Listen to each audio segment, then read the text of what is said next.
Saat ini setelah tadi memberikan narasi politik singkat, pasangan Anies Baswedan Muhaimin Iskandar di kantor DPP Partai Nasdem langsung akan menuju ke kantor KPU.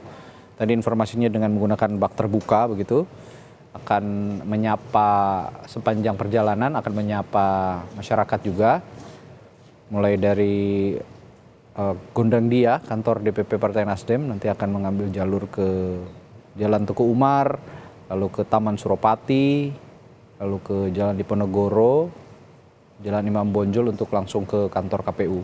Di kantor KPU juga kita lihat di sebelah kanan layar kaca Anda sudah banyak sekali massa yang berkumpul di sana dari berbagai elemen pendukung dari Anies Baswedan dan Muhaimin Iskandar. Kita kembali berbincang dengan Bung Saidiman Ahmad. Bung Diman, tadi kita menyinggung soal narasi perubahan yang kembali digaungkan oleh kali ini oleh bakal calon wakil presidennya Anies Baswedan Muhaimin Iskandar gitu. Dari SMRC sendiri pasti ada analisis seberapa besarkah narasi perubahan ini memang, atau masyarakat Indonesia yang menginginkan perubahan ini apakah merepresentasikan pemilih di Pilpres juga kira-kira? Kita ada beberapa kali survei sebenarnya tentang itu, tetapi secara lebih umum kita menemukan bahwa ada sekitar 80% publik yang puas dengan kinerja pemerintahan sekarang. Oke. Jadi yang tidak puas sekitar 20-an%. Kalau kita lihat ya di dalam hasil survei individual 3 nama, umumnya Pak Anies Baswedan itu mendapatkan dukungan sekitar 20-an% juga. Oke. Jadi agak konsisten dengan itu. Kemudian kita tanya secara lebih spesifik, apakah publik ini menginginkan capres yang bisa melanjutkan program Presiden Joko Widodo atau menginginkan perubahan atau mengubah kebijakan itu. Sekitar 60-an% publik yang mengaku ingin capres itu yang melanjutkan. Melanjutkan 60%. Perubahan. Ini konsisten lagi karena kan mereka puas dengan keadaan, tentu mereka ingin melanjutkan. Jadi sekitar pernah 59%, kemudian 57%-nya sekitar itu. Sekitar 60-an%. Lalu kita tanya kembali, di antara nama-nama yang ada yang kira-kira dianggap akan bisa melanjutkan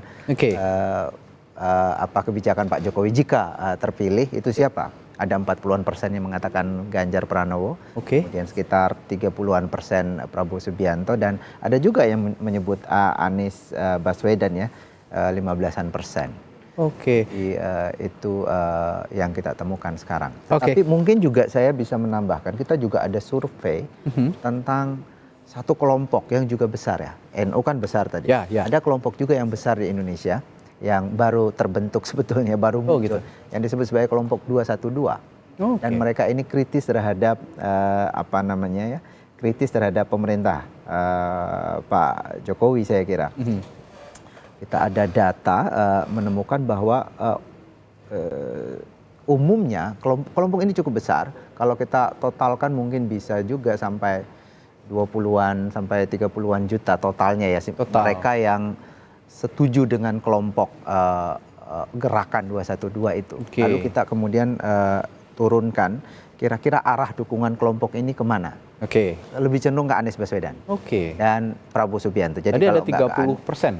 30 juta, mohon maaf. Ya kalau kita absolutkan ya, sorry saya harus lihat datanya sedikit.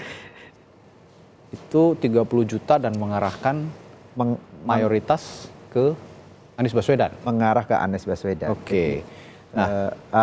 Jadi yang mengaku tahu gerakan itu 44%, dan dari 44% itu 38%-nya setuju dengan gerakan tersebut. Dan arah dukungannya bagi yang setuju dengan gerakan 212 itu 42% ke Anies Baswedan, 35% ke Prabowo Subianto, dan hanya 18% ke Ganjar Pranowo. Jadi ini ada kekuatan besar yang mendukung Pak Anies sekarang itu yang lebih kritis terhadap pemerintah. Saya kira itu kenapa kemudian narasi perubahan itu tidak pernah bisa ditinggalkan oleh Anies dan Muhaimin, karena basis dukungannya saat ini ya kelompok itu. Itu yang ingin dipelihara oleh pasangan ini. Basisnya. Dari kelompok yang mendukung narasi perubahan ini, kira-kira itu akan berdampak besar bagi suara mereka nanti di Pilpres? Kalau sekarang sih ya memang mereka mereka yang sudah menjadi penampung gerakan yang kritis terhadap pemerintah itu. Jadi untuk Anies Baswedan dan Muhaimin Iskandar ini tidak bisa ditinggalkan begitu saja karena ini yang basis bagi mereka saat ini. Kalau ini ditinggalkan sementara yang baru belum masuk, ini agak bermasalah untuk mereka. Artinya ya tidak heran mereka ini terus memelihara narasi perubahan ini ya, karena tidak ingin kehilangan kelompok besar ini. Sembari mungkin di tengah jalan ada kelompok-kelompok lain betul, yang bisa terpengaruh dengan narasi perubahan ini begitu.